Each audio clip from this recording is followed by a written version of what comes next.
जय जिनेन्द्र, आप सभी को स्व से मिलन की इस सीरीज में आप सभी का स्वागत है।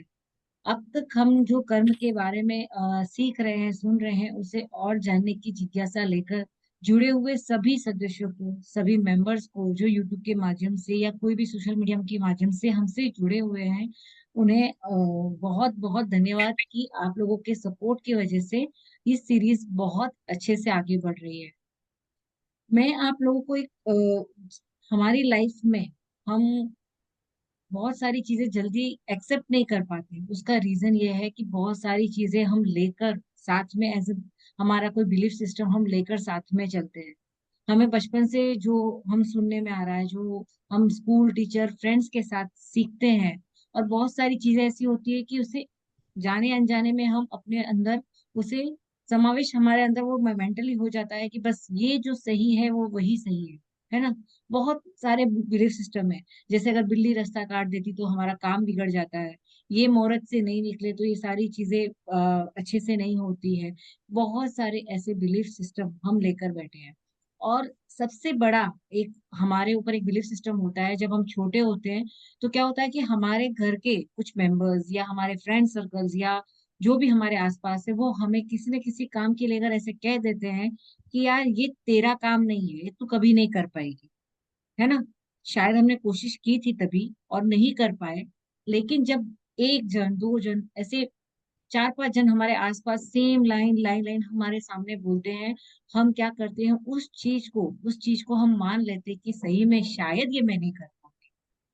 ये वही बात हो गई, जैसे मैंने आपको पहले भी वो हाथी वाला जो एग्जांपल दिया था कि हमने उनकी बात मान ली, हमने हमारी कोशिश वहीं पे बंद कर दी, है ना। कोई अगर धार्मिक क्रियाएं नहीं कर रहा है तो यार तेरे बस का काम नहीं है। अगर वो कोई सोशल एक्टिविटीज नहीं कर रहा है तो तू कभी नहीं कर सकती। मेरा कहने का मतलब है कि आप इन सब चीजों पर मत जाओ, वही काम करो जो आपकी आत्मा आपको इशारा देती है, आपका दिल कहता है। क्योंकि ये चीजें कभी गलत नहीं हो सकती। हमारा जो हायर सेल्फ है, जो हमारी शुद्ध आत्मा है, वो हमें हमेशा एक सही राह बताती है। भले आपको सब ना कहे, फिर भी अगर अंदर से एक एक पॉइंट आपको लगे कि नहीं ये पॉसिबल है, तो ये पॉसिबल है। यही एक आपका बड़ा इशारा है। ऐसे बहुत सारे एग्जाम्पल्स हमने अपने अपने बड़े बड़े सेलिब्रिटीज में देखे होंगे। बहुत सारे प्लेयर्स ऐसे जिन्होंने शायद कभी उनको किसी ने अप्रिशिएट नहीं किया, वो नहीं किया, फिर भी उनमें विश्वास था कि वो कर पाएंगे, उन्होंने किया। हमारे यहाँ पर ऐसे बहुत सारे स्पेशल चाइल्ड जिनके समझो अगर हाथ पैर भी नहीं है, लेकिन उनमें जो क्रिएटिविटी है वो शायद हमारे पास भी नहीं है। यानी भगवान ने सबको संपूर्ण पूर्ण तरह से बनाकर भेजा है, किसी न किसी तरीके से।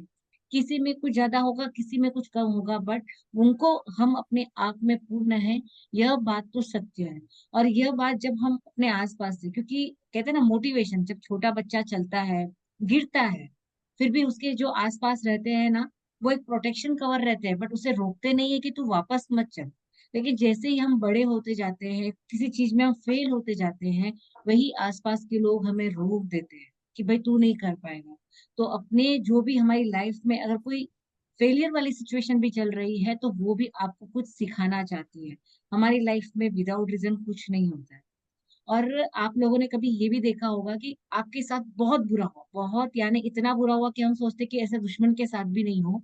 लेकिन समय के साथ साथ साथ साथ हमें पता चला कि अच्छा हुआ ये हुआ, है ना।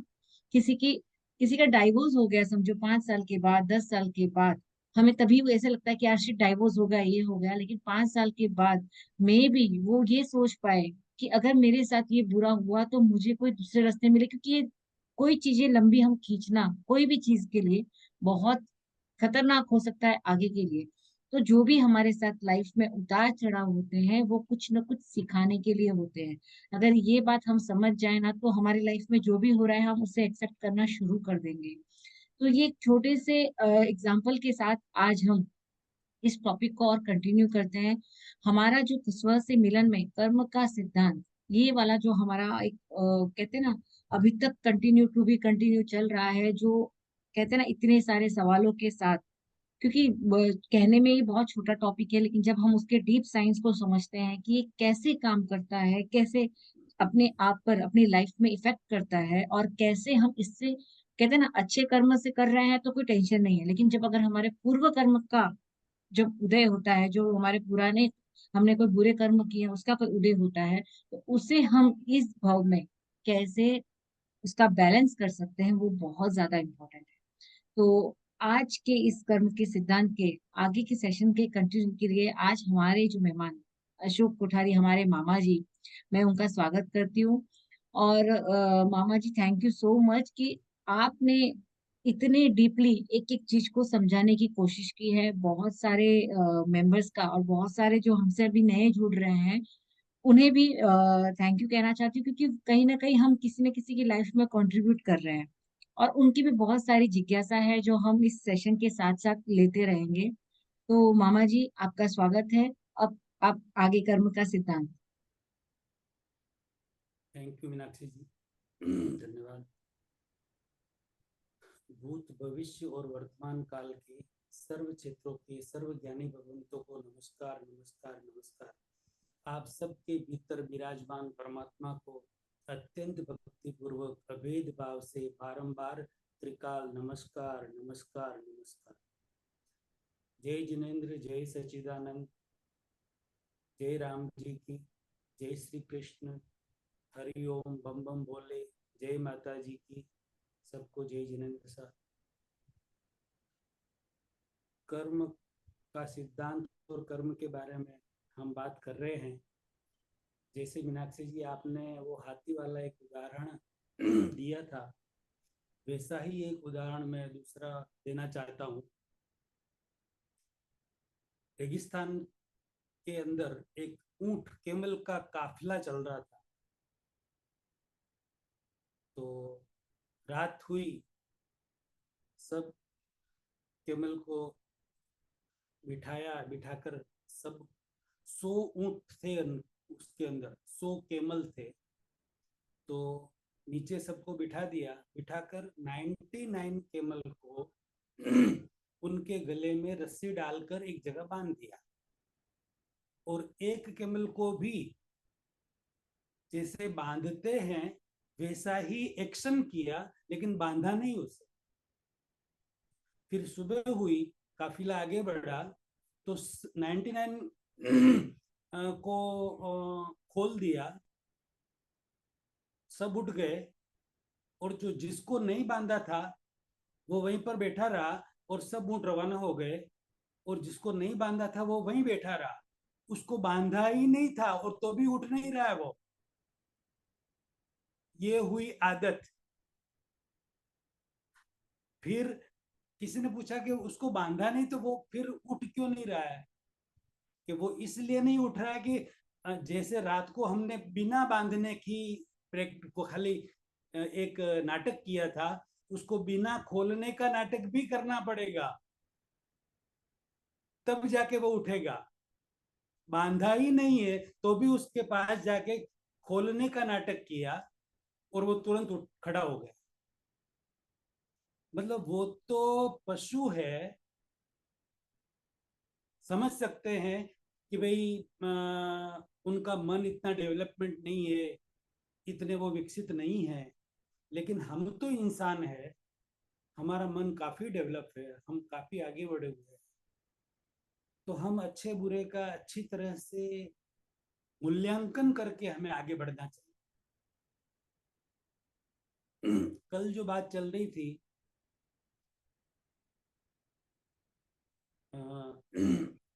वेद, 4 वेद की जो बात कल मैंने बात बताई थी, उसके अंदर मीनाक्षी जी इतना डीप में, रियली इतना डीप में तत्व ज्ञान को बताया हुआ है कि यदि व्यक्ति, सनातनी जितने भी है या हम भी, हम जैन हैं तो भी वेदों को पढ़ सकते हैं, गीता को पढ़ सकते हैं, किसी भी ग्रंथ को पढ़ सकते हैं, लगभग बातें सेम की सेम ही मिलेगी उसमें।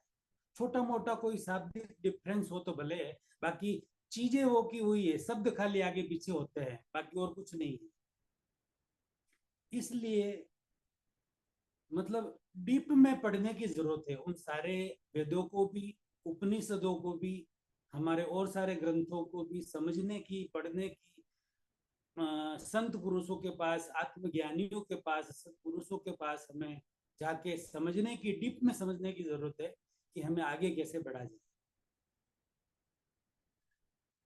अब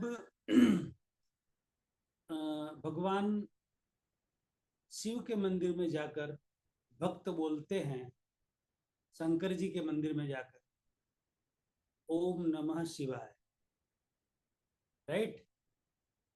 अच्छी बात है, भगवान को नमस्कार कर रहे हैं।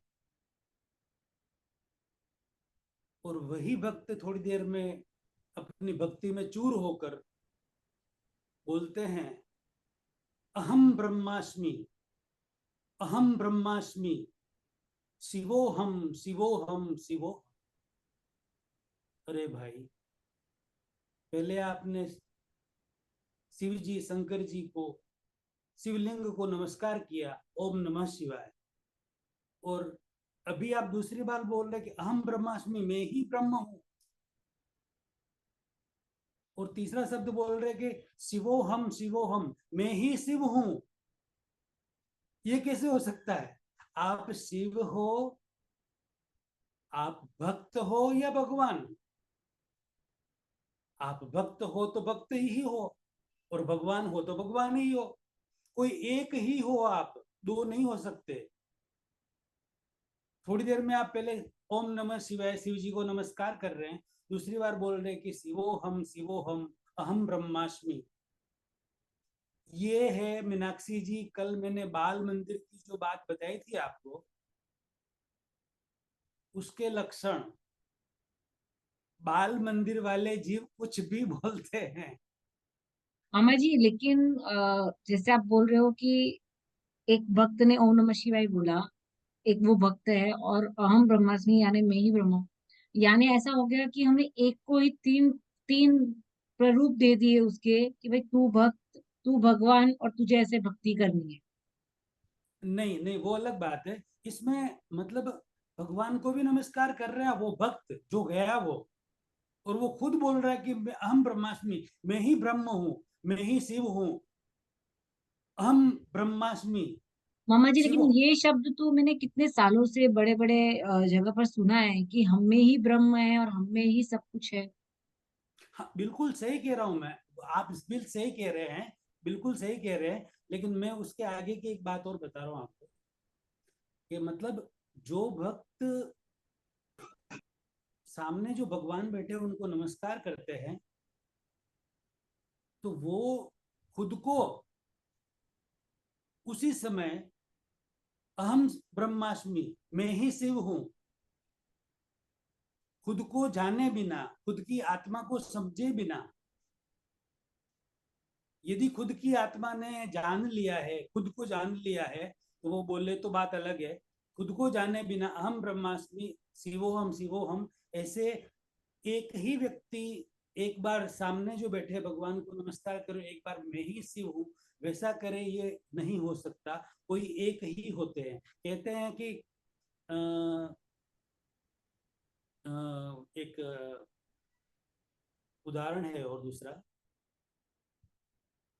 कर्ता हरि। अ, यदि कोई व्यक्ति कहता है कि कर्ता हरि, तो बात करी खरी। और मतलब शिव जी के बारे में ही बताया गया है। तो मेन बात अपन इतनी ही समझे इस बारे में कि भाई भक्त, बाल मंदिर वाले जो भक्त होते हैं वो इस तरह की बात कर सकते हैं, लेकिन जो आत्मज्ञानी भक्त होते हैं, जिन्होंने आत्मा पा ली है, वह व्यक्ति या तो मैं खुद भगवान हूं, या वो सामने वाले हैं जो भगवान है, या मैं भक्त हूं, या सामने वाले भगवान हैं, वो अलग ही रहेंगे। और आत्मज्ञान के बाद 100% खुद को वो व्यक्ति, जो आत्मा मेरे में है, जो आत्मा वही परमात्मा है, और वही आत्मा सामने भगवान के अंदर भी वही आत्मा है, भगवान में और मेरे में कोई फर्क नहीं है, भगवान में और मेरे में सिर्फ मैं कर्म सहित हूँ और भगवान कर्म रहित यानी हमारे अच्छे कर्मों का एक ये रिजल्ट है कि हमें ये सोचने पे कम से कम लेकर आ सकता है कि हम कौन है। यहाँ तक पहुंचने के लिए भी हमारे कर्म वैसे होने चाहिए। है। हाँ, वो एक डेवलपमेंट होना चाहिए, एक डेवलपमेंट होना चाहिए। डेवलपमेंट के बिना सहयोग, अच्छे सहयोग नहीं मिल सकते। सुनने के, समझने के, जगह के, काल के, क्षेत्र के, भाव के सहयोग नहीं मिल सकते। एक आपका डेवलपमेंट होगा, उसके अनुसार ही सारे सहयोग क्रिएट होंगे, उसके पहले सहयोग क्रिएट नहीं हो सकते। ऐसा कहते हैं कि भाग्य के बिना भली वस्तु का सहयोग नहीं मिलता, ये कहावत है। तो अब महाभारत में भगवान श्री कृष्ण ने, जब महाभारत का युद्ध हो रहा था, तब सामने सारे घर परिवार को देखकर अर्जुन ने अपने शस्त्र नीचे रख दिए। बोला मैं तो युद्ध नहीं करूंगा, ये तो सारे मेरे घर के ही है, मेरे गुरु है, मेरे दादा है, मैं इनको कैसे मार सकता हूँ, मैं इनसे युद्ध नहीं करूंगा। फिर कृष्ण भगवान ने, अर्जुन ने जो जो पूछा उसका कृष्ण भगवान ने उत्तर दिया। ऐसे करके गीता का ग्रंथ बना, 18 अध्याय बने, गीता उत्पन्न हुई उस कुरुक्षेत्र में। और गीता उत्पन्न होने के बाद कृष्ण भगवान ने बोला कि अर्जुन, मैं डायरेक्ट तेरे को ये कहता कि भाई तू अलग है, आत्मा अलग है, तू वितराग हो जा, निर्भय हो जा, ये डायरेक्ट मैं कहता तो तेरे बात समझ में नहीं आती। इसलिए मुझे ये 18 अध्याय की रचना करनी, पूरी गीता का सार सिर्फ इतना ही है, आत्मा अलग और शरीर अलग। अब आप सबको पता होगा, कृष्ण भगवान के पिता वसुदेव जी और जैनियों में 22वें तीर्थंकर नेमिनाथ जी के पिता समुद्र विजय जी, दोनों सगे भाई थे। यानी कि कृष्ण भगवान और जैनियों के 22वें तीर्थंकर नेमिनाथ भगवान दोनों चचेरे भाई थे। कृष्ण नैष्ठिक ब्रह्मचारी थे, क्षायिक शमकित धारी थे और पूर्ण पुरुषोत्तम थे कृष्ण भगवान। एक काल चक्र जो होता है पूरा, पहले आरे से छठे आरे तक, उसको अर्ध काल चक्र कहते हैं। उस अर्ध काल चक्र में 63, 63 सिलाका, सिलाका यानी कि श्रेष्ठ पुरुष होते हैं। उसमें से एक पुरुष श्री कृष्ण भगवान थे।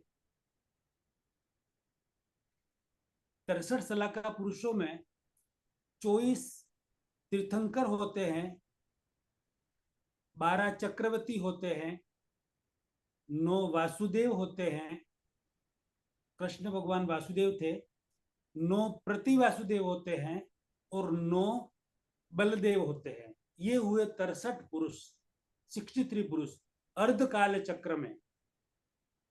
वैसे कृष्ण भगवान थे, वही कृष्ण भगवान हमारे आने वाले 24वीं में तीर्थंकर भगवान होंगे, उन्हीं का जी। और वो करोड़ों अरबों लोगों का आत्म कल्याण, आत्म उद्धार करके पूरी जगत का खुद भी मोक्ष पधारेंगे और अरबों खरबों लोगों को मोक्ष में लेके पधारेंगे। तो कृष्ण भगवान को हम दिल से सब वंदना करते हैं, नमस्कार करते हैं उनको। उसी तरह भगवान राम जो हुए, उनको मुनि वशिष्ठ ने, उनके जो गुरु थे वशिष्ठ मुनि, उन्होंने भगवान राम को कहा लास्ट में एकदम, मतलब एक उम्र बीत जाने के बाद, कि हे राम, आप अयोध्या के राजा नहीं, दशरथ के पुत्र नहीं, सीता के पति नहीं, आप आत्मा हो, आप ही परमात्मा हो। आप अपने आप को पहचानो और अपनी साधना करके आगे बढ़ो। राम भगवान ने अपनी साधना की, दीक्षा ली, और वो केवल ज्ञान प्राप्त किया और मोक्ष में पधार गए। अब जितने भी शिव है, तो वो सारे शिव मतलब जीव में से जो कल्याण स्वरूप हो गए हैं, औरों का कल्याण करने के लिए उत्सुक है, स्व पर कल्याण कर रहे हैं, कल्याणकारी ऐसे जीव है, वही सारे शिव है।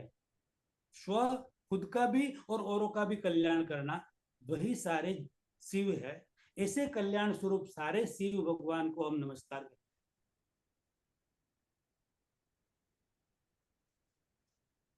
अब एक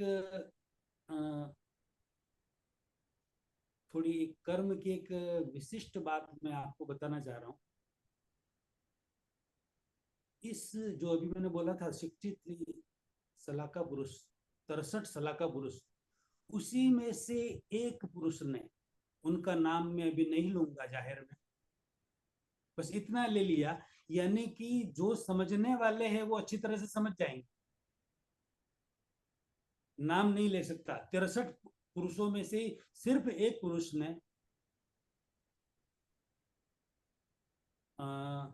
एक बार, मतलब एक युग में, मीनाक्षी जी आपको आश्चर्य होगा कि हम तेला अट्ठाई वगैरह करते हैं, तो हम जिंदगी में कितना तेला कर लेंगे, कितनी अट्ठाई कर लेंगे। उन्होंने अपनी जिंदगी में ऐसे अति विशिष्ट 63 सलाका पुरुषों में से स्थान को प्राप्त ऐसे एक पुरुषोत्तम ने अपने जीवन में 60,000 साल तक तेले तेले पारणा किया। कितना? 60,000 बरस तक इतनी लंबी तेले आयु। तेले पारणा। हाँ, 60,000 बरस तक तेला करके पारना, तेला करके 3 दिन भूखे रहकर फिर पारना, ऐसे करके 60,000 बरस तक एक ही भव में। इतनी बड़ी आयुष्य थी उस समय उनकी। और पारणा करने के पहले हेतु, उद्देश्य उसका, इस तपस्या का क्या रखा उन्होंने, कि मुझे पूरी दुनिया सैकड़ों वर्षों तक भगवान के रूप में पूजे, मुझे भगवान माने। और आज उनको भगवान मान भी रही है और भगवान के रूप में उन्हें पूज भी रही है। ये मेरे कहने का तात्पर्य ये है कि इतनी तपस्या करके भी जब आत्मज्ञान पूरा नहीं होता, इतनी तपस्या करने पर भी ये ऐसी छोटी चीजें मांग लेते हैं, और जीवन का चक्र, संसार चक्र तो वो का वही चलता रहता है। अब एक कल बात आई थी कर्म की दूसरी, कि निमित्त हमारे लिए कोई यदि आर्त ध्यान रौद्र ध्यान का निमित्त बना है कोई दूसरा, हमारे यदि दोष है तो हमें प्रतिक्रमण करना ही है। सामने वाले का दोष है, हमें दुख हो रहा है, तो भी हमें ही प्रतिक्रमण करना है। दोष हमारा है तो भी हमें प्रतिक्रमण करना है, सामने वाले का दोष है तो भी हमें प्रतिक्रमण करना है।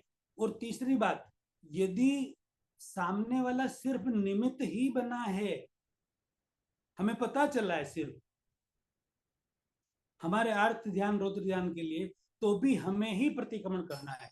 यानी कि हमारे लिए कोई कुछ भी करे, शुभ या अशुभ, निमित्त में भी हम दोषी हैं, तो हम प्रतिक्रमण करने के हकदार हैं। उसके लिए एक बहुत ही सुप्रसिद्ध घटना जैन साहित्य में मिलती है, आपने भी सुनी होगी।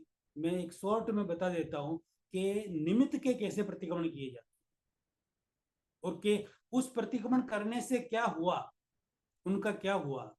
आपने सबने चंदन बाला, सती चंदन बाला का नाम तो अच्छी तरह से सुना है।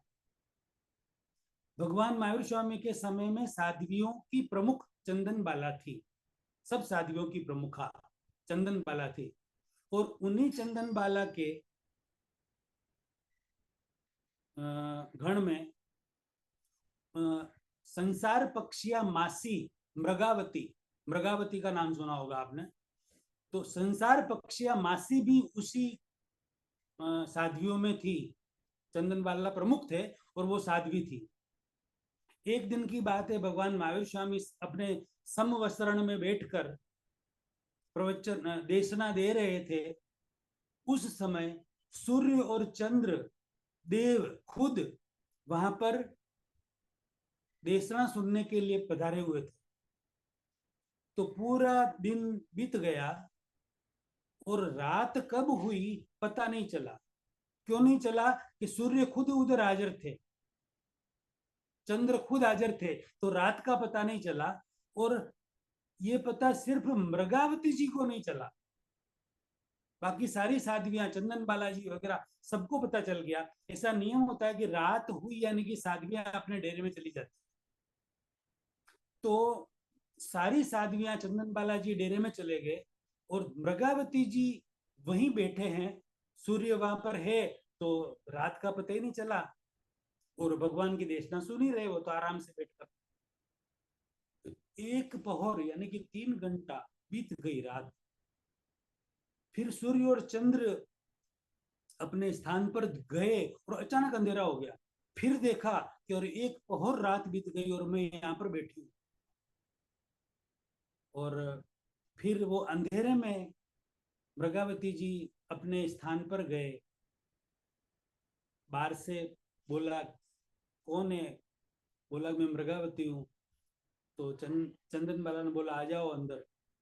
अंदर गए, अंदर जाकर बोला, इतनी देर क्यों हुई?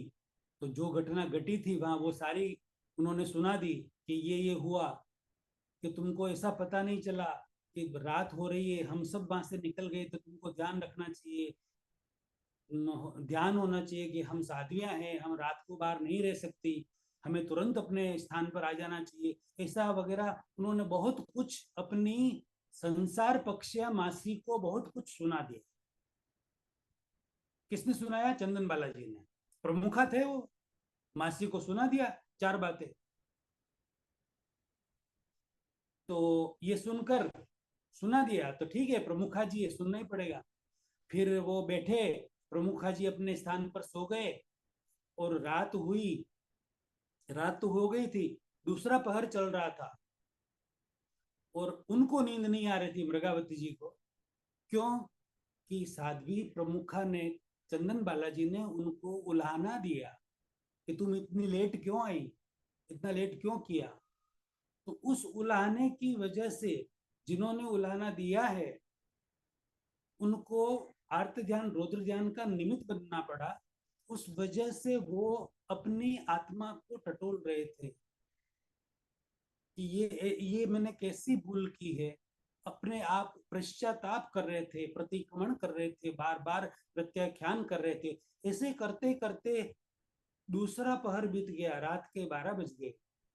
और 12 बजी और हलु कर्मी जीव होंगे, यानी कि बहुत कम कर्म बाकी रहे होंगे, और रात की 12 बजी और मृगावती जी को केवल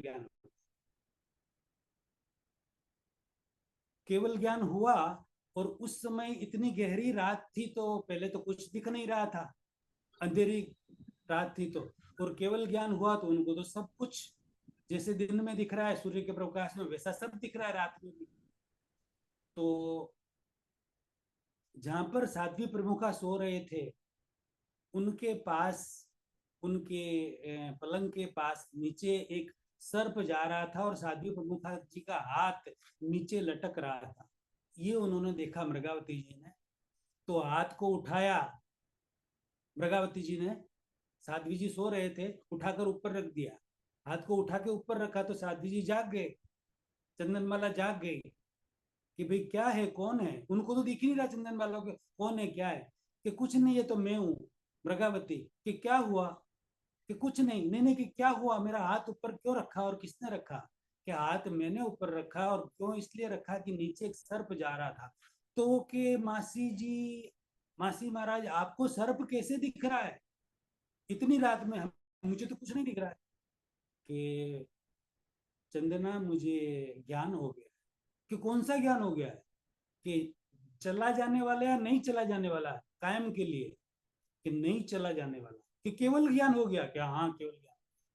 तुरंत चंदना जी खड़े हुए, चंदन बाला, कि आप कहाँ हो? उनका हाथ पकड़ कर बैठे और उनके चरणों में गिर गए, वंदना की। और वंदना करके वो बैठे। 12 बजे के बाद उनको नींद नहीं आई। और ये मैंने क्या कर दिया है?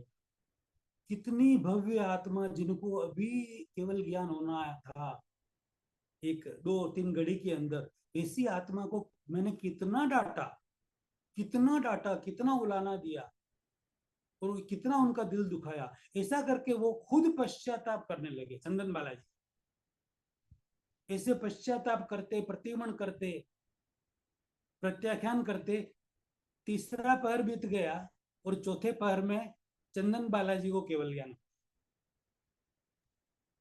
यानी मामा जी, अगर हमारे लाइफ में कोई निमित्त बन रहा है, जैसे आपने कहा रुद्र ध्यान या शुक्र ध्यान का, हमें शायद तभी बुरा लग रहा है, लेकिन मे भी वही हमारे निमित्त बनेंगे हमें आगे लेके जाने के लिए।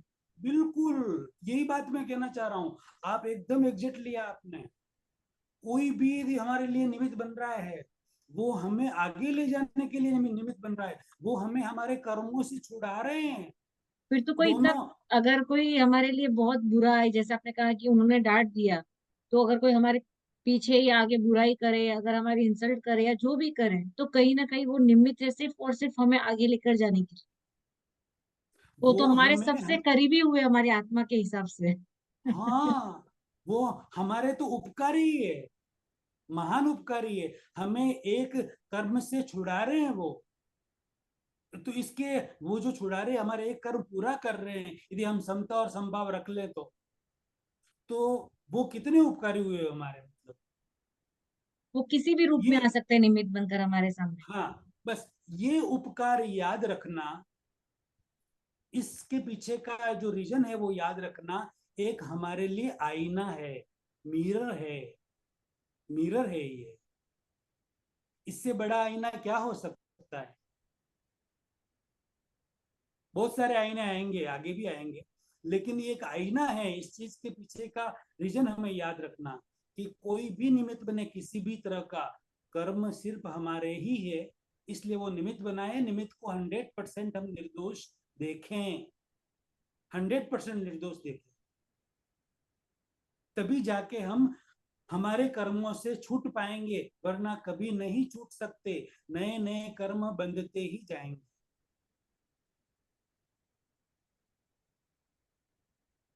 मामा जी, एक आगे एक सवाल लूं। हाँ, ले लीजिए। अ, जैसे आप कह रहे हैं कि ये जो भी हमारे कर्म, जिसको कोई शरीर की पीड़ा है या कोई फाइनेंशियली प्रॉब्लम या जो भी चीजें हैं, तो ऐसा बहुत लोग सजेस्ट करते हैं कि आप ये पूजा कराओ, आपके कर्म निकल जाएंगे। आप शरीर, अगर आप आपकी तबीयत ठीक नहीं है, आप ये वाली पूजा कराओ, आपके निकल जाएंगे। अगर आपको कहीं यात्रा करने में या कोई अच्छे काम करने में अंतराई आ रही है, तो आप ये वाली पूजा कराओ, इससे ठीक हो जाएगा। तो क्या ये सारी पूजा इफेक्ट करती है हमारे कर्मों में या आगे के लिए? अब आ, एकदम हकीकत बात बताऊं, रियलिटी जाननी है क्या आपको? सबको जाननी है, क्योंकि शायद कहीं ना कहीं सब, जैसे मैंने भी बहुत बार पूजा कराई है, बहुत लोगों ने कराई होगी, क्योंकि हमारे बड़े, हमारे गुरु या जो भी हमसे कहते हैं अच्छे के लिए कहते हैं, ये सोचकर सबने कराई होगी। बट मेरा अंदर से की क्वेश्चन आ रहा है कि अगर आप कहते हो कि आप पूर्व भव से जो लेकर आए उसे नहीं बदल सकते, तो क्या ये पूजा पाठ जाप उसमें कोई फर्क लेकर आ सकती है? अगर मेरी शरीर की पीड़ा हो रही है मुझे, तो क्या वो पूजा उस पीड़ा को ठीक कर सकती है या कम कर सकती है? अब ऐसा है दो तरह के कर्म होते हैं। एक तरह के कर्म ऐसे होते हैं जो अ, आप इतनी बात में समझ जाइए कि अ, डाली पर कौवे को बैठना और डाली का गिरना, बराबर। यानी कि सिर्फ कौवा तो निमित्त बना, लेकिन उतना वजन भी उस डाली के ऊपर उस समय सह नहीं पा रहा था वो डाली, इसलिए वो गिरी, राइट। हम्म। लेकिन कौवे के बैठने से डाली नहीं गिर सकती, ये भी सही है, लेकिन उतना ही वजन बाकी रहा होगा और कौवा को बैठना और गिरना। एक तरह के कर्म तो ऐसे होते हैं जो अपने आप अपने जीवन में बहुत सारे ऐसे छोटे छोटे निमित्त, यानी कि 100 किलो वजन आ गया है सुधरने के लिए, 99 किलो, 1 किलो बाकी है, तो कहीं से भी कोई मिल गया और वो रख दिया, हो गया काम, मामा जी, मतलब राइट। ऐसा भी तो हो सकता है कि पूजा निमित्त बनी खाली हमारे उसको बैलेंस करने के लिए, जैसा आप बोल रहे हो कि वो एक पूजा या जाप या जो भी हमने किया वो एक निमित्त बन गया कि इसके वजह से हमारा ये काम या हमारी जो तकलीफ है वो कम हो गई। अब इसमें ऐसा है कि पूजा करवाना या और इस तरीके की बहुत सारी क्रियाएं करवाना, यात्रा करना, ये करना, जाप करना, या नए सिरे से बहुत कुछ क्रिया करना करवाना, ये एक नए तरीके से सब कुछ खड़ा करना पड़ता है इन सबको। और जो सहजा सहज मिले, सहजा सहज मिले कि भाई कुछ काम नहीं हो रहा है, हम इधर से जा रहे हैं, ऐसा कर रहे हैं, वैसा कर रहे हैं, ये निमित्त मिल गया, तुरंत हो गया, चलते चलते मिल जाए, ऐसा मतलब निमित्त, उसको कहते हैं एक तरह का कर्म जो कुछ निमित्त मिलने से कट जाता है और हमारा काम हो सकता है। और दूसरा कर्म ऐसा होता है जिसको निकाचित कर्म कहते हैं, जिसको भुगते बिना छुटकारा ही नहीं।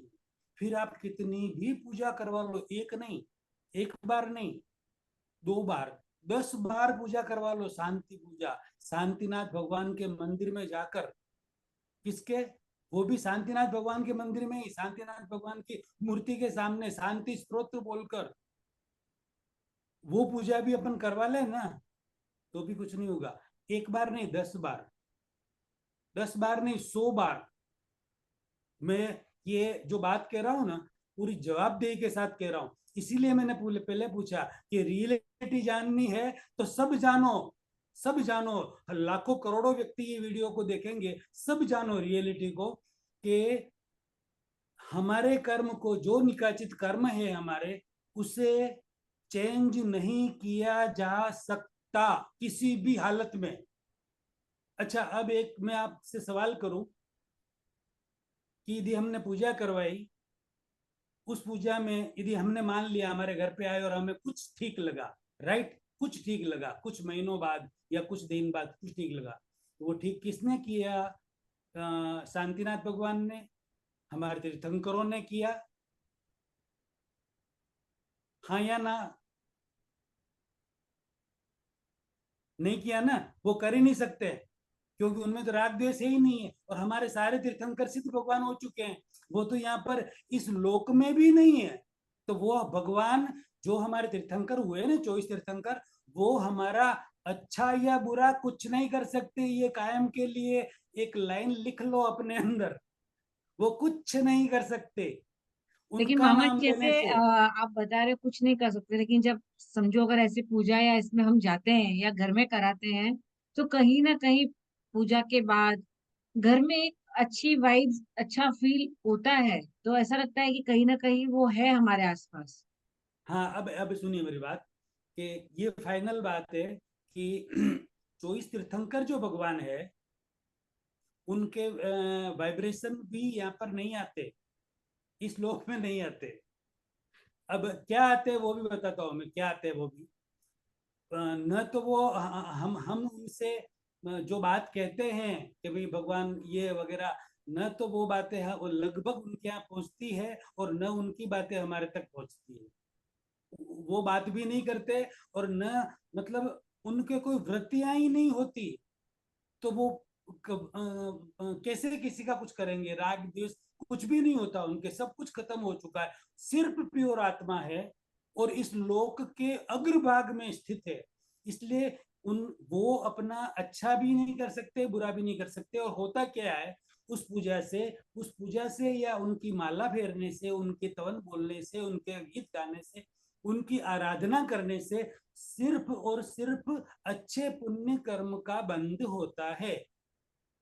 और वो अच्छा पुण्य कर्म आप अपने भावों के द्वारा अपनी मर्जी हो वहां यूज कर सकते हैं, निमित्त बनाकर, उसको हेतु बनाकर, उद्देश्य बनाकर, कि मैं इस उद्देश्य से ये मेरा वहां यूज होवे। तो वैसा भी हो सकता है, तो वैसा नहीं करेंगे आप, हेतु नहीं बनाएंगे, तो भी वो अपने आप हो जाएगा जहां भी होना है, सिर्फ पुण्य होता है। अब दूसरी बात कि वहां पर मंदिर में या जो तीर्थंकर थे, उनके जो देव देवी थे, इष्टायक देव देवी थे, वो हमारी मदद करते हैं,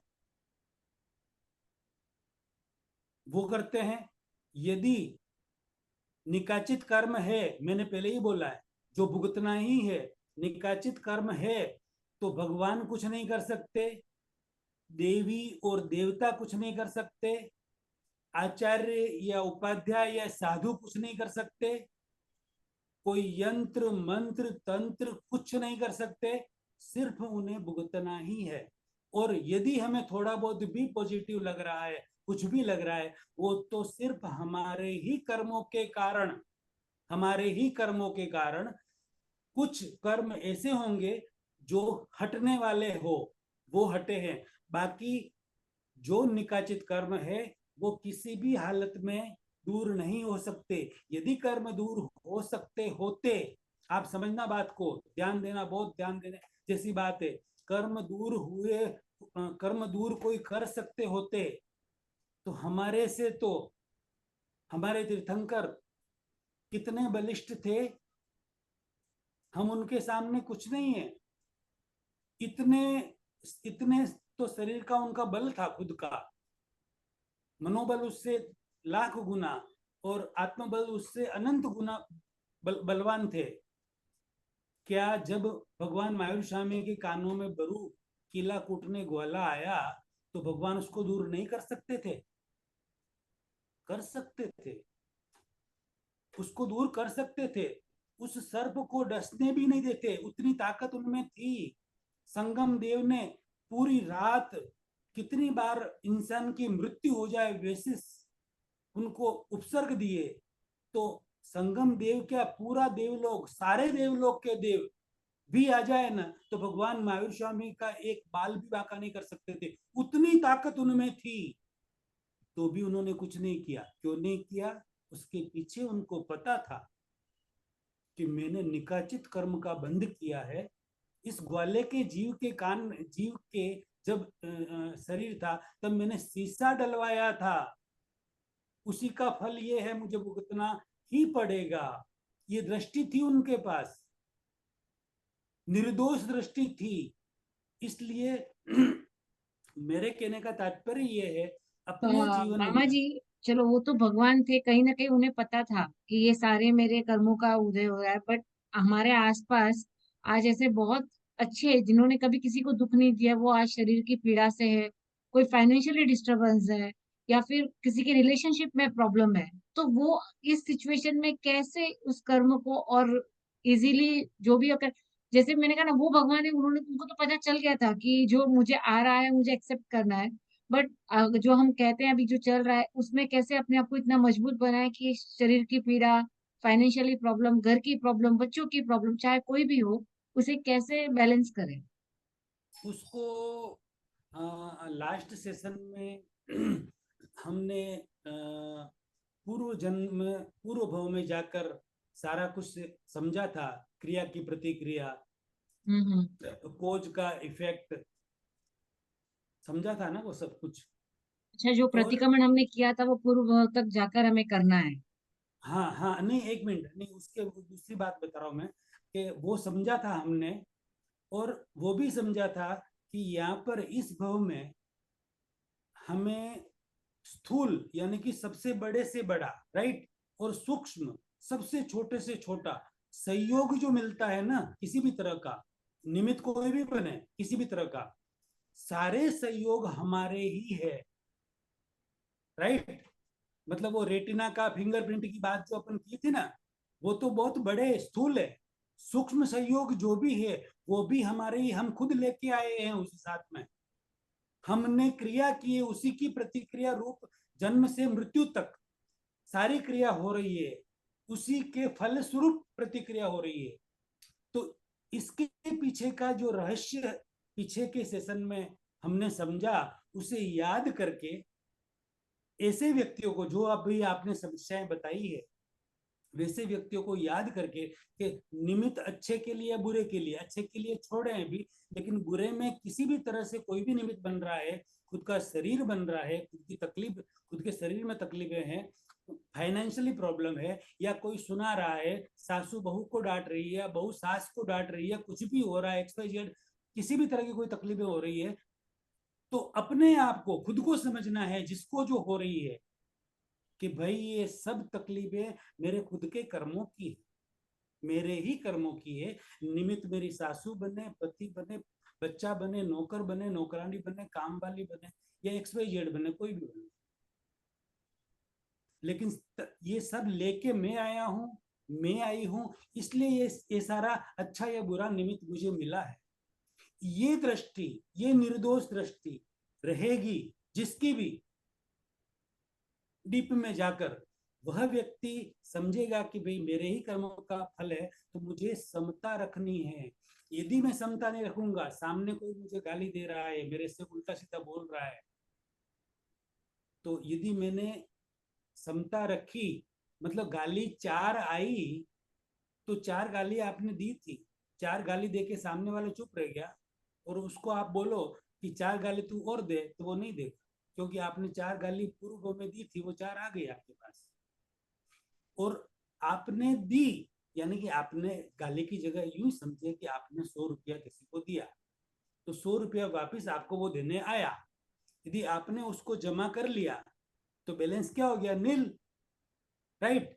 और 100 रुपया आपने जमा नहीं किया और उसको वापस 200 रुपया दे दिया, वो नहीं, वो बोल नहीं रहा है कि मुझे 200 रुपया दो, वो सामने वाला नहीं बोल रहा है कि मुझे आप 8 गाली दो, तो भी आप दे रहे।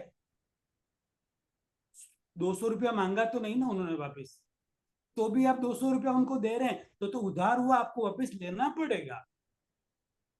4 गाली दी और आपने यदि 8 दे दी, तो वापस 8 उधार हो गई, वो शायद 16 भी आपको दे दे वापस उस समय,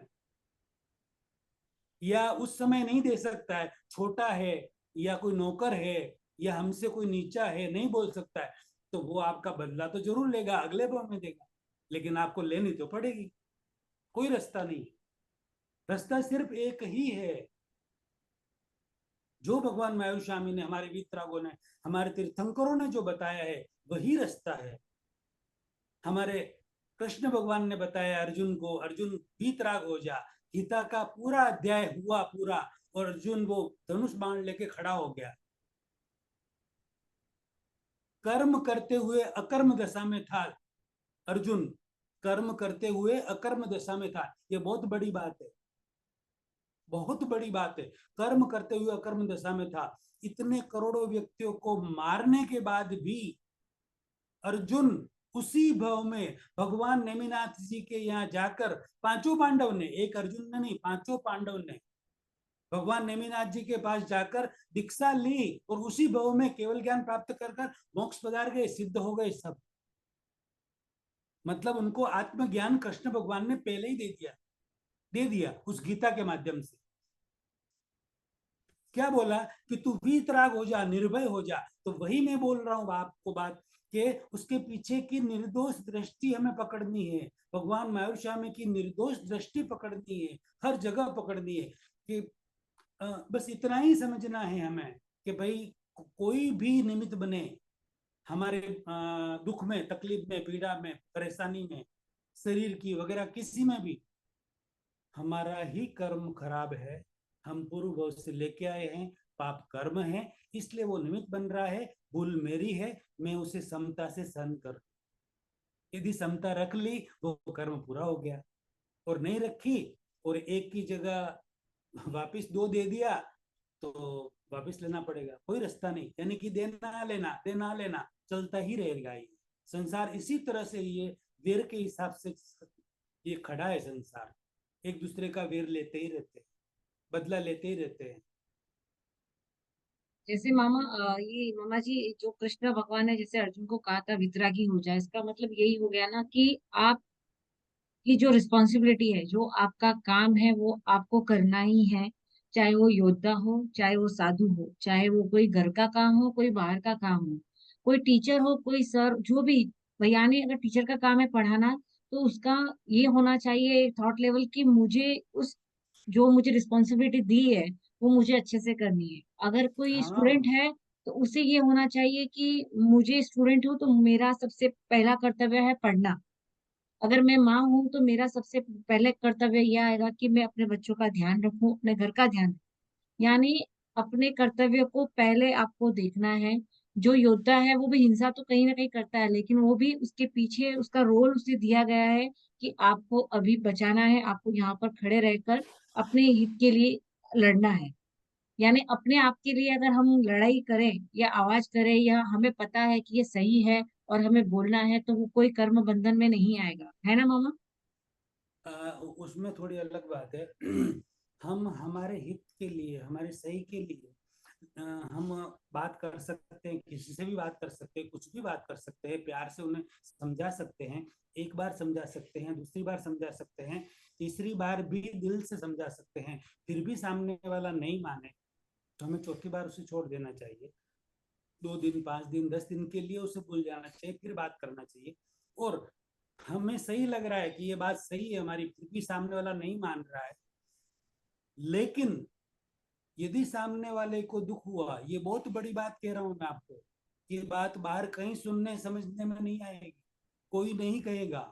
बहुत ध्यान से सुनना सब जने। यदि हम कितने भी सच्चे हैं, कितने भी अच्छे हैं, कितना भी सब कुछ अच्छा है, सच्चा है, लेकिन सामने वाले को हमारे निमित्त से दुख हुआ, तो हम झूठे हैं। तो ये सेम उल्टा भी तो हो सकता है। नहीं। नहीं अब नहीं, यानी कोई ऐसा कर रहा है जिससे मुझे दुख हो रहा है, मुझे दुख हो रहा है, तो मैं ऐसे वो बात क्वेश्चन तो कर मैं रही हूँ आपको।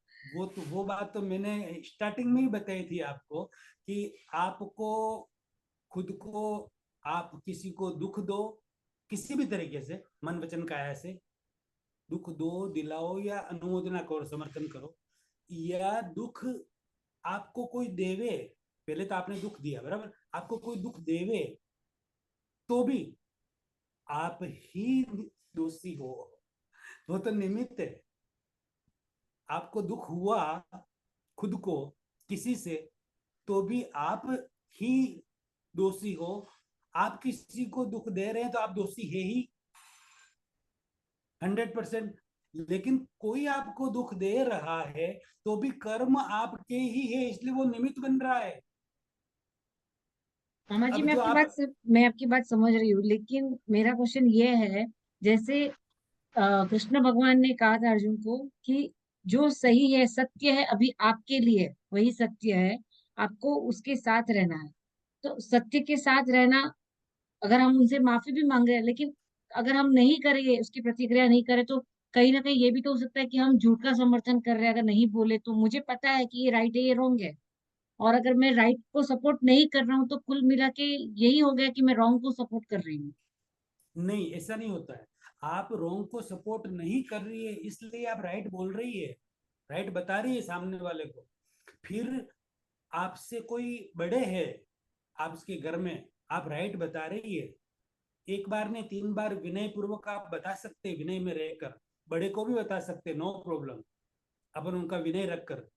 लेकिन वो नहीं माने, फिर भी उल्टा लेवे, फिर भी उनको दुख लगे आपकी बात से, तो आप प्रतिक्रमण करने के हकदार हो। आप सही हो तो भी, क्योंकि सामने वाले को दुख हुआ ना। नियम क्या है कि किसी को भी हमसे दुख हो, किसी भी तरह से, भले हम अच्छे हैं या सच्चे हैं, नो प्रॉब्लम, लेकिन हम खमत सामने वाले खामना को दुख करते हुआ, हैं।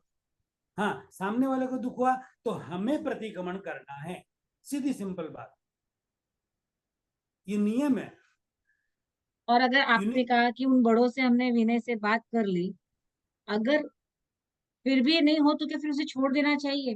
मतलब वो बड़े हमारे बिल्कुल घर के, समझो कोई बात नहीं समझ रहे, हम उनको समझा रहे हैं।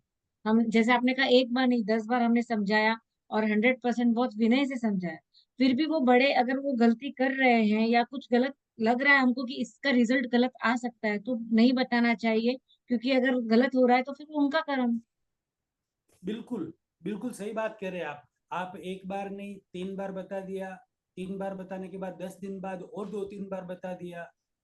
ऐसा एक आत्मज्ञानी सत पुरुष ने बताया है कि हम हमारी सही बात जो हमें लगती है, एक बार हम बताएं किसी को भी, छोटा हो या बड़ा, छोटा हो या बड़ा, ध्यान देना खास।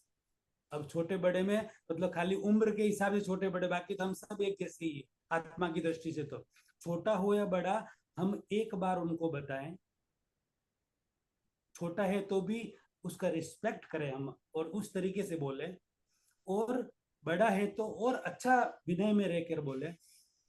और दूसरी बार बोले, यदि आप कहें तो मैं बताऊं कि ये ठीक नहीं है, दूसरी बार भी ऐसा और कुछ ऐड करके बोले, फिर भी वो नहीं माने, तो तीसरी बार और कुछ विनय ऐड करो, और विनय ऐड करो, विवेक ऐड करो, ऐड करके फिर बोलो बड़े को कि भाई ये बात ऐसी नहीं है, आप यदि ऐसा कहें, ऐसा करें तो अच्छा रहेगा।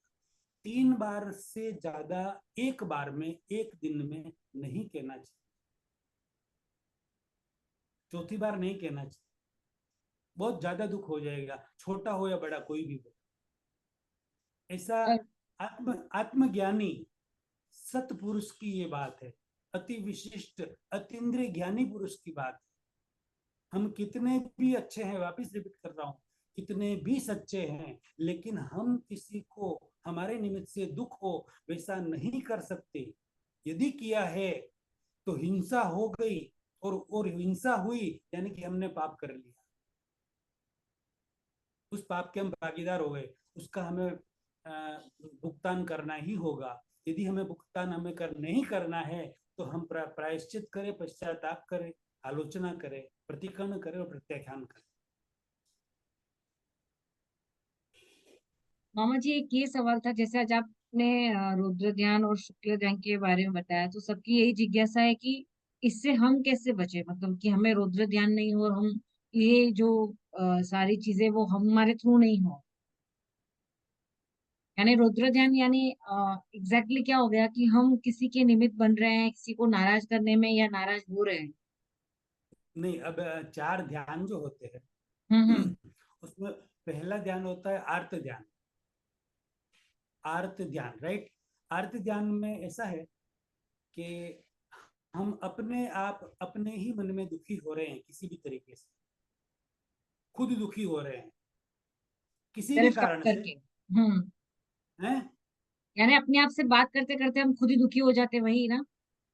हाँ हाँ, खुद दुखी हो रहे हैं, फिर उसका निमित्त हमारे घर वाला कोई भी बने या बाहर वाला कोई भी बने, लेकिन हम किसी को बोल नहीं रहे, हम मन ही मन जल रहे हैं, दुखी हो रहे हैं, परेशान हो रहे हैं, टेंशन ले रहे हैं, तनाव ले रहे हैं, इस तरीके का सब कुछ अपने अंदर जलन हो रहा है सब कुछ।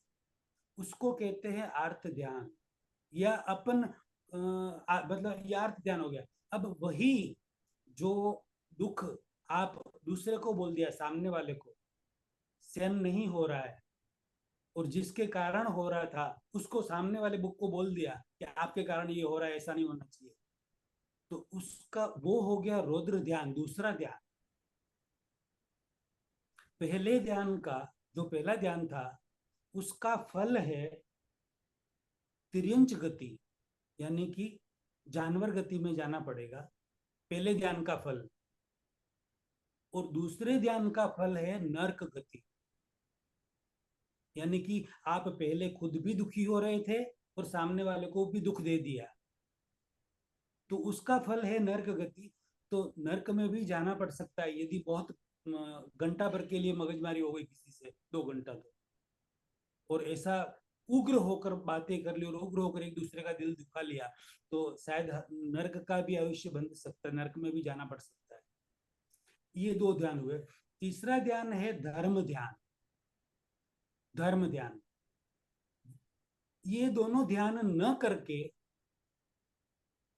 बात को समझना ध्यान से, आर्त ध्यान और रौद्र ध्यान, ये दोनों ध्यान न करके हम समता में रहे कि यार मैं क्यों ये आर्त ध्यान करूं, अपने आप को क्यों जलाऊं, या दूसरे को क्यों जलाऊं, दूसरे को क्यों दुख दूं, हे तो मेरे ही कर्मों का है फल। ये समझकर व्यक्ति शांत रहता है, सहनशील बनता है, समता रखता है। ये समझ करो, अपने दबना नहीं है, सहन नहीं करना है, समझदारी पूर्वक सहन करना है, समाधान पूर्वक सहन करना है। कुछ भी सहन करो, ऐसे ही सहन नहीं, सहन करेंगे ना तो एक दिन कितना स्प्रिंग है वो, तो कितनी दबाएंगे उसको, एक दिन तो उछलेगी, सब तोड़ फोड़ देगी।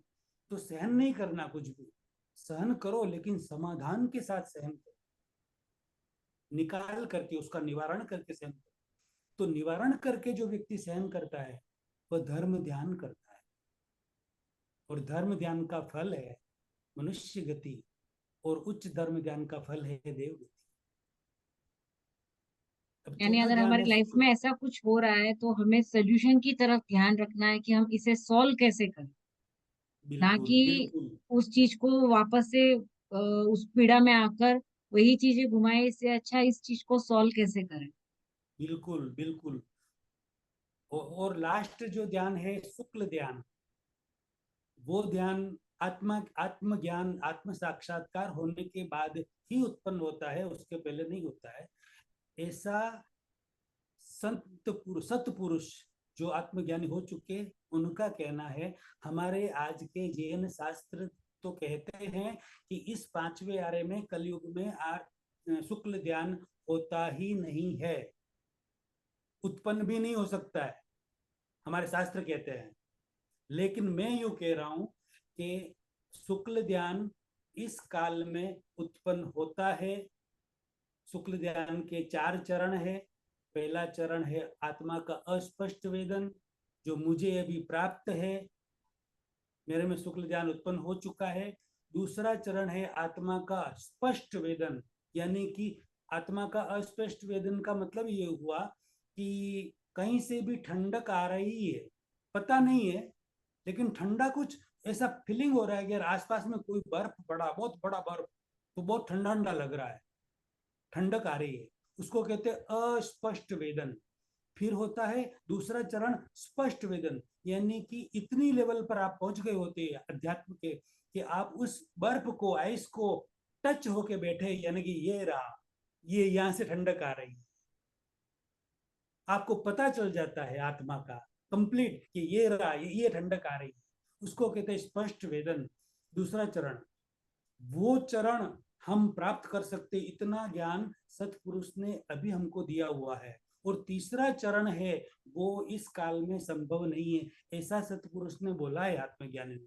वो सिमंदर स्वामी वर्तमान तीर्थंकर महाविद्य क्षेत्र में जाकर केवल ज्ञान, तीसरा चरण केवल ज्ञान है शुक्ल ध्यान का, और चौथा चरण निर्वाण मोक्ष। मामा जी, मामा जैसे जी। आपने जो आइस का और जो ये एक्सपीरियंस मतलब बताया है ठंडक, लेकिन कभी कभी हम जब मेडिटेशन करते हैं, हम ध्यान करते हैं, तो ये चीजें फील हुई है हमें भी कितनी बार, या हमारे साथ जो भी और भी मेंबर्स जो हमारे साथ करते हैं उन्होंने ये महसूस किया है कि कभी एकदम गर्म फील हो रहा है, कभी एकदम ठंडा फील हो रहा है। अब उसमें ऐसा है कि आप अपनी भावना से, आप एक जगह बैठकर आंखें बंद करके अपनी भावना से आप जो भी भाव करेंगे ना, वैसा आपको फील होगा, और आप उस भावना में से बाहर निकले कि जैसे थे नहीं नहीं वैसे मामा के जी, वैसे। जब भी हम मतलब ये मैं मेरा एक्सपीरियंस बता रही हूँ, शायद मैंने ये एक्सपीरियंस किए हुए हैं। मतलब मैंने कभी नहीं सोचा कि मुझे ठंडा फील होने वाला है या गर्म फील होने वाला है या कुछ होने वाला है। बस हम जो ध्यान और जो मेडिटेशन करते हैं, मतलब ये मुझे भी नहीं पता था, आज आपसे सुना है कि ये सारे फील्स होते हैं। तो ये फील हमने भी कभी किया, बहुत सारे मेंबर्स ने किया है। एक सेकंड मामा जी, एक और सवाल है। हाँ शीला, पूछो आप। हाँ, मामा जी, जैसा आपने कहा कि आत्मज्ञान के बाद वो चार प्राप्ति होती है, जो 4 स्टेजेस आपने बताए, और आपने कहा कि जो लास्ट है वो संत पुरुष ने बताया कि वो पॉसिबल नहीं है। लेकिन जो संत पुरुष है वो तो अभी है, उनको कैसे फिर प्राप्त हुआ? अगर किसी को पॉसिबल नहीं है तो उनको कैसे पॉसिबल हुआ? उनको भी नहीं मिलना चाहिए? तो ये मेरा अब क्वेश्चन है। अगर हाँ उनको हाँ, मिल सकता है तो हमको भी मिल सकता है। आपने ही बोला ना कि अगर एक इंसान चमत्कार कर सकता है तो सब कर सकते हैं ऐसे। अब आपने पॉसिबल नहीं है ऐसा शास्त्रों में लिखा है शालिनी जी, शास्त्रों में लिखा है पॉसिबल नहीं है। मैं तो कह रहा हूँ कि पॉसिबल है। अच्छा, हाँ। तो हाँ, मैं ये ऐसा कह रहा हूँ, ओके। खाली शास्त्रों में, हमारे जैन धर्म के शास्त्रों में लिखा है और हमारे सब आचार्य मुनि महाराज बता रहे हैं कि शुक्ल ध्यान संभव नहीं है, बराबर। लेकिन मैं तो यूं कह रहा हूँ कि संभव है, हो नहीं, सकता उसके है। बाद शुक्ल ध्यान जब आपने कहा ना प्राप्त हो जाता है, तो उसके बाद भी 3-4 स्टेजेस होती है। तो आपने बोला कि सतपुरुष ने बताया कि ये जो थर्ड स्टेज आपने बताई कि ये नहीं अपने को मिल सकता। तो अगर उनको मिल सकता है तो हमको भी मिल सकता है, वो जहां नहीं, तक है हम भी पहुंच सकते हैं ना। हाँ हाँ बिल्कुल। तो हम्म। उनको भी जो सतपुरुष है ना, जो थे और है अभी फिलहाल में, आज है हम्म। हमारे सामने है, उनको भी सेकंड स्टेज तक ही थे वो, थर्ड स्टेज तक नहीं गए। ओके, ओके, ठीक है। मतलब सेकंड स्टेज यानी कि 10वां गुण स्थान के टॉप लेवल पर थे, ओके। और अभी वो है, वो भी 10वें गुण स्थान के टॉप लेवल पर है। और मेरी भी अच्छा। भावना है वहां तक पहुंचने की। हाँ, हम सबकी भी है मामा जी, मामा जी, थैंक यू यहाँ पे सो जितने मच। भी जुड़े हुए हैं मेंबर्स, तो कहीं ना कहीं सबके अंदर यही भावना है कि हम भी वहां पहुंचे। सबको आगे जाना है, किसी को पीछे नहीं रहना है, सबको आगे जाना है, अपने अपने हिसाब से अपनी अपनी जर्नी को सबको आगे लेकर जाना है। तो 100% है कि सबकी यही इच्छा है। बस हाँ, हो सकता है कि किसी को ये थोड़ा सा टाइम लगे, अपनी अपनी कैपेसिटी के हिसाब से हम पहुंचेंगे। बट जाना तो सबको है। और किसी का कोई सवाल? मामा जी, फिर वहां तक पहुंचने के बाद तो कर्म बंधन नहीं रहते हैं ना? कर्म कर्म बंधन यहाँ पर ही, जब आपको आत्मज्ञान मिलता है उसी दिन से कर्म बंधन स्टॉप हो जाते हैं। ये बात कल मैंने बताई थी हाँ, आपको, हाँ, और हाँ, कल का हाँ, वीडियो सुनना आप वापस हाँ, दोबारा हाँ, उसको। नहीं, नहीं, हाँ। तुरंत उसी दिन से कर्म बंधन स्टॉप हो जाते हैं। अच्छा। उसमें क्या होता है, अभी आप सुबह से लगाकर रात तक शालिनी बन के वर्क कर रही है, और उसके बाद आप क्या करेगी, मैं शालिनी नहीं, मैं आत्मा दृष्टा। हूँ, अभी बोल रही, अभी अभी हाँ, मैं हाँ, शालिनी हाँ, हूँ। हाँ, और उस ये फिर भूल बोलेगी जाती मैं, हूँ मैं। हाँ हाँ। मैं आत्मा हूँ। ऐसा करके सारा कार्य होगा, आपका एक भी कर्म बंधन नहीं होगा, हाँ, बिल्कुल हाँ, नहीं हाँ, होगा। और मेरी मेरी ये भावना है कि अभी मैं जिस स्टेज पर हूँ, आप सब मेरे से बहुत ही जल्दी सेकंड स्टेज पर आप जल्दी पहुंचे, आप जल्दी पहुंचे, ये मेरे थैंक यू दिल की मामा जी, भावना है। Thank you. हाँ। मामा जी, मैं नेक्स्ट सेशन का सवाल आज ही रखती हूँ आपके साथ, कि जिसका जवाब हम अगले सेशन में सुनेंगे। मैंने ये पढ़ा और समझा है, जैसे कर्मों का हमने बहुत जगह, बहुत सारे वेद, बहुत सारे संत गुरु, और ऐसा ही नहीं कि खाली जैनिज्म, सारे जहां मुझे ज्ञान लगता है मैं वहां जरूर ढूंढती हूँ इस सब चीजों को। तो मैंने ऐसे सुना है कि कहीं जाकर अगर ये लगे कि ये कर्म बंधन या ये कर्म सिर्फ और सिर्फ एक माया जाल है हमें घुमाने की, यानी सिर्फ और सिर्फ हमें घुमाया जा रहा है कि आपका ये कर्म बंधन है, ये जैसे आपने कहा ना कि प्ले ग्रुप से हम आगे जा रहे हैं। तो यहाँ तक आने के लिए शायद ये सारी चीजें हमारे लागू होती है, और जैसे आपने कहा अभी कि आत्मज्ञान होने के बाद ये सारी चीजें वहीं पे साइड में हो जाती है। तो इसे और डिटेल में जानेंगे हम कि क्या ये सही में कर्म बंधन, जो अब तक हम बचपन से सुनते आए हैं, जो हम महसूस करते हैं कि हमें हर हर बार ये कह दिया जाता है कि ये आपका कर्मा है, ये क्या कोई माया जाल से हमको अंदर फंसाया जा रहा है इसमें? तो और इससे हम छुटकारा कैसे पा सकते हैं? ये सारी डिस्कशन हम अगले सेशन के लिए रखते हैं। और किसी मेंबर को कोई जिज्ञासा है, कोई क्वेश्चन है, तो आप कर सकते हैं यहाँ पर। किसी का कोई सवाल है आज के सेशन के रिलेटेड? अगर किसी का कोई सवाल है तो आप यहाँ पर रख सकते हैं। ठीक है। मामा जी, ये जो आज हमने बहुत चीजें सीखी, बहुत चीजें समझी कि हमें अपने आप के अपने कर्म बंधन जो हम कर रहे हैं अपने ऊपर कैसे ध्यान रखना है। हम जब किसी को बोल रहे हैं तो पहले अब ये ध्यान रखना है कि कहीं ना कहीं हम अपना बैलेंस नहीं बिगाड़े। अगर कोई निमित्त बन के आ रहा है हमारी लाइफ में तो उसे स्वीकार करें, है ना। हमें उससे वापस से उस कर्म को और आगे नहीं लेकर जाकर, जब हम जो जैसा है उसे स्वीकार कर लेते हैं तो हम कहीं ना कहीं अपने आप को अपग्रेड कर लेते हैं, अपने आप को आगे बढ़ा लेते हैं। तो ये सारी चीजें हमने आज सीखी। किसी न किसी माध्यम से कोई ना कोई निमित्त, चाहे वो अच्छा हो या बुरा हो, हमारी लाइफ में आता है। अब क्या होगा, चीजें तो वही होने वाली है, ऐसा नहीं कि ये सेशन के बाद चीजें बदलने वाली है। चीजें वही होगी, बट अब हमारा दृष्टिकोण, हमारा नजरिया उस चीज को देखने का बदल सकते हैं। तो ये सारी चीजें कब होगी? सिर्फ सुनने मात्र से नहीं। सुनने तो उससे आपने अभी 1 घंटे में ज्ञान लिया, बंद करोगे, वापस अपने काम पर लगोगे? नहीं, इसे प्रैक्टिस में लाइए। एक एक क्षण, एक एक पल जो आप कर रहे हो, आपके साथ जो हो रहा है, क्योंकि कहते हैं ना, बिना सहयोग के कोई काम नहीं होता है। जैसे मामा जी भी हमें बताते हैं कि जब अगर आपका कोई काम होना होता है ना तो सारे सहयोग अपने आप आ जाते हैं, अपने आप बन जाते हैं। तो जब आपके साथ अगर कुछ हो रहा है तो भी ये सिर्फ आप सिर्फ निमित्त हो, और जो कर रहा है वो भी निमित्त है। ये सोचकर आप जब करोगे तो इससे और अच्छे से प्रैक्टिस कर पाएंगे। मामा जी, बहुत ही आज का सेशन बहुत ही मजा आया, और सब लोगों को ये जो होमवर्क मिला है, सेल्फ होमवर्क करने का, कि हमें कैसे अपने आप को अपने आप से अलग होकर सारे काम करना है, और इसके बारे में हम अधिक जानेंगे और अधिक सीखेंगे आपसे नेक्स्ट सेशन में। तब तक के लिए इतना ही। Thank you so much. जो भी मेंबर्स यहाँ पे जुड़े हैं उसे दिल से धन्यवाद। हमारे सेशन में किसी भी माध्यम से किसी को भी कोई दुख हुआ हो, किसी को कोई तकलीफ हुई हो, चाहे कोई किसी को कोई लगा हो बुरा, तो हम हाथ छोड़कर क्षमा कामना करते हैं।